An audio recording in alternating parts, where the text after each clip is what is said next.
کہ سرور کائنات فخر موجودات احمد مجتبی محمد مصطفیٰ سبھی کہے صلی اللہ علیہ وسلم نے ارشاد فرمایا کہ جب رمضان کا مہینہ آتا ہے اللہ وحدہ لا شریک تین فیصلے فرماتا۔ پہلا فیصلہ فتحت ابواب الجنہ، رمضان کا مہینہ شروع ہوتے ہی اللہ وحدہ لا شریک جنت کے سارے دروازے کھول دیتا ہے۔ صرف اتنا ہی اللہ کا فضل نہیں بلکہ اس سے بڑھ کر وغلقت ابواب النار، اور جہنم کے سارے دروازے بند فرما دیتا ہے۔ مطلب یہ کہ رمضان کے مہینے میں اعمال خیر کر کے انسان کا جنتی بننے کی گنجائش بہت زیادہ ہے، اور جہنمی بننے کی گنجائش بہت ہی کم ہے۔ اور صرف یہی نہیں، وَصُفِّدَتِ الشَّيَاطِينَ، اور شیاطین کو جکڑ دیا جاتا ہے، قید کر دیا جاتا ہے۔ یہ تین باتیں ہوئی کہ گناہ کے عوامل دو ہیں، ایک ہے خارجی یا عامل، وہ شیطان ہے، اور ایک داخلی عامل انسان کا نفس ہے۔ یہ دو چیزیں ہیں جو انسان سے گناہ کراتی ہیں۔ تو اللہ وحدہ لا شریک رمضان کی برکت سے شیاطین کو جکڑ دیا جاتا ہے کہ باہری عوامل، خارجی عوامل وہ قید ہے، وہ بہکا نہیں سکتا ہے، اور اندرونی عوامل یعنی انسان کا نفس، اس کی اصلاح کے لیے رمضان کے روزے دے دیے گئے، اور رات میں تراویح دے دی گئی، اور اس تراویح کے اندر قرآن مجید کا سننا، یہ تین چیزیں ایسی دی گئیں جن کے ذریعے سے نفس کی اصلاح ہو جاتی ہے۔ تو گناہ کے دونوں عوامل، شیطان بھی جکڑ دیا گیا، نفس کی اصلاح کر دی گئی، جہنم کے دروازے بند کر دیے گئے، جنت کے سارے دروازے کھول دیے گئے، اور رب ذوالجلال اللہ وحدہ لا شریک اپنے عرش کو لے کر آسمان دنیا پر تشریف لا کر پورے رمضان المبارک میں ہر رات 3 مرتبہ یہ اعلان فرماتا ہے، اے میرے بندو، میں نے تمہارے لیے جنت کے دروازے سارے کھول دیے ہیں، جہنم کے دروازے بند کر دیے ہیں، شیاطین کو جکڑ دیا گیا ہے، تمہارے نفس کی اصلاح کر دی گئی ہے کہ اب جہنم میں جانے کا راستہ بند ہے، اب صرف جنت میں جانے کا راستہ باقی رہ گیا ہے۔ حل من سائل فأعطيه سؤله، حل من تائب فأتوب عليه، حل من مستغفر فأغفر له۔ یہ 3 اعلانات روزانہ ہوتے ہیں کہ ہے کوئی سوال کرنے والا، ہے کوئی فریادی میرے سامنے آئے میں اسے دے دوں گا، ہے کوئی توبہ کرنے والا، خواہ کتنے گناہ ہو گئے ہوں، کتنی خطائیں ہو گئی ہوں، رمضان المبارک کے مہینے میں میری بارگاہ میں آ جائے، سجدہ کر لے، توبہ کر لے، میں اس کی توبہ قبول کروں گا۔ حل من مستغفر فاغفر له، ہے کوئی گنہگار، ہے کوئی مجرم، ہے کوئی گناہوں میں لت پت، آ جائے میری بارگاہ میں، مجھ سے مغفرت چاہ لے، میں اس کی مغفرت فرما دوں۔ یہ تینوں اعلانات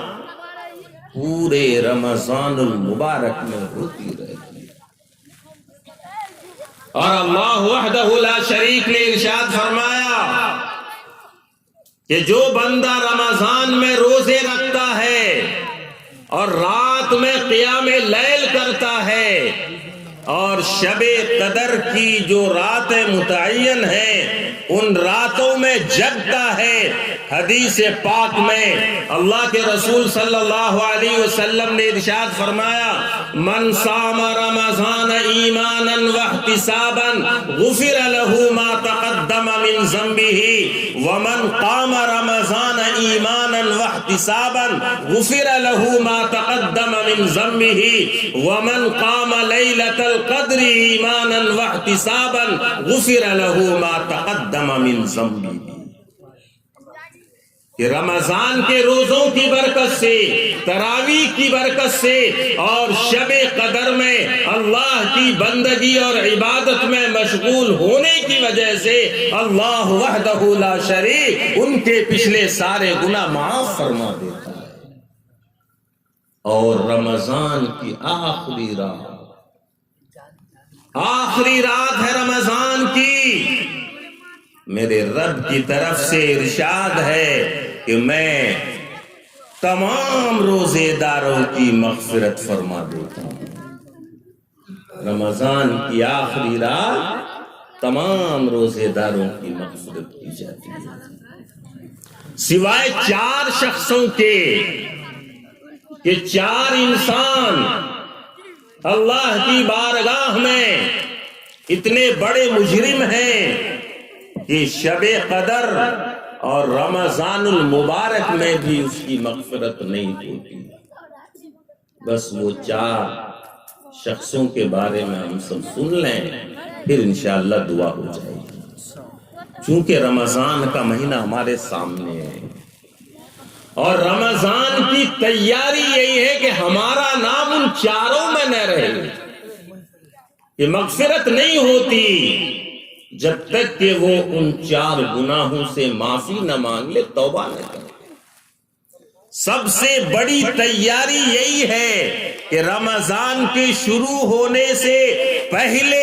اپنا نام ان 4 سے باہر نکال لے، پھر اللہ وحدہ لا شریک کی رحمت اس طرح بارش کی طرح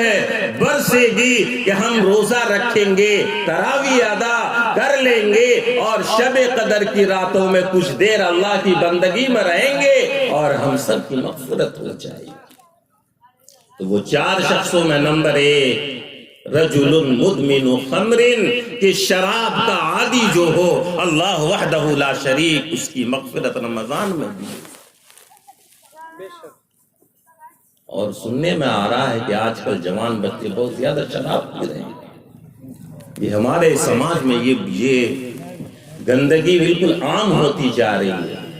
تو شرابی کی مغفرت نہیں ہو سکتی جب تک کہ وہ توبہ نہ کر لے کہ یا اللہ مجھ سے بڑی غلطی ہوئی ہے، توبہ ہے ہماری طرف سے، آج کے بعد شراب نہ پیوں گا زندگی بھر، توبہ کر لے، پھر رمضان کا مہینہ آئے گا، انشاءاللہ ہم سب کی مغفرت ہو جائے گی۔ نمبر 2 رجل، وہ شخص آقن لوالدیہ، جو والدین کا نافرمان ہو، ماں باپ کا نافرمان ہو، ماں باپ کا دل دکھ رہا ہو، جس سے خواہ بچہ جوان ہے، شادی شدہ ہے، اس کے بھی بچے ہیں لیکن اپنے ماں باپ کا خیال نہیں رکھتا، وہ ماں باپ ناراض ہیں، مغفرت نہیں ہو سکتی۔ ماں باپ کو راضی کر لیں،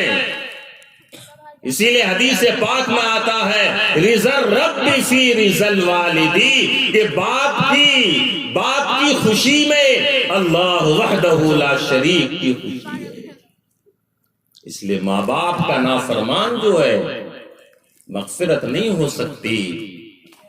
اسی لیے ماں باپ سے معافی مانگ لیں، ماں باپ کو خوش کر دیں تو پھر معافی مل جائے گی۔ نمبر 3 وقاطع رحم، رشتے داروں کے ساتھ برا سلوک کرنے والا۔ کوئی رشتہ داروں میں غریب ہے، کمزور ہے، بے بس ہے، وہ آ جائے، ہم حرکت میں نہیں آتے، اور کوئی بڑا ہے، وہ مالدار ہے، وہ آ جائے تہلکہ مچ جاتا ہے گھر میں، یہ کرنے والا مغفرت نہیں ہو سکتی ہے۔ سارے رشتہ داروں کی محبت ہمارے دل میں ہونی چاہیے کہ وہ ہمارے رشتہ دار ہے، اور ان کے ساتھ حسن سلوکی پر اللہ وحدہ لا شریک کی طرف سے مغفرت کا وعدہ ہے۔ یہ نمبر 3 پر ہے۔ نمبر 4 وَمُشَاحِنٌ، دل میں کینہ رکھنے والا، بغض، حسد، عداوت، کینہ۔ کینہ وہ ہے کہ بغض کے ساتھ، نفرت کے ساتھ، حسد کے ساتھ اسے نقصان پہنچانے کی فکر میں رہے آدمی، یہ کینہ ہے۔ یعنی خلاصہ یہ نکلا اس کا کہ ہم اپنا دل صاف کر لیں، اتنا صاف کہ کسی کے لیے ہمارے دل میں ذرہ برابر بھی نفرت نہ ہو، کسی کے لیے ذرہ برابر بھی حسد نہ ہو، بغض نہ ہو، ہمارا دل صاف ہو۔ رب کائنات نے اپنے حبیب کے ذریعے ہمیں یہ خبر دی کہ میرے آقا جناب محمد رسول اللہ صلی اللہ علیہ وسلم نے ارشاد فرمایا، یا بنی انس، اے انس میرے بیٹے، ذالک من سنتی، میری عظیم الشان سنت، میری عظیم الشان سنت یہ ہے، ان استطعت ان تصبح وتمسی وَلَيْسَ فِي قَلْبِكَ غِشٌّ لِأَحَدٍ فَافْعَلْ، میری عظیم الشان سنت یہ ہے کہ تم صبح کرو، تم شام کرو، اس طور پر کہ تمہارے دل میں کسی کے لیے کوئی نفرت نہ ہو، کوئی حسد نہ ہو، کوئی بغض نہ ہو، یہ میری عظیم سنت ہے۔ اسی لیے ان چاروں گناہوں کو ہم چھوڑ دیں۔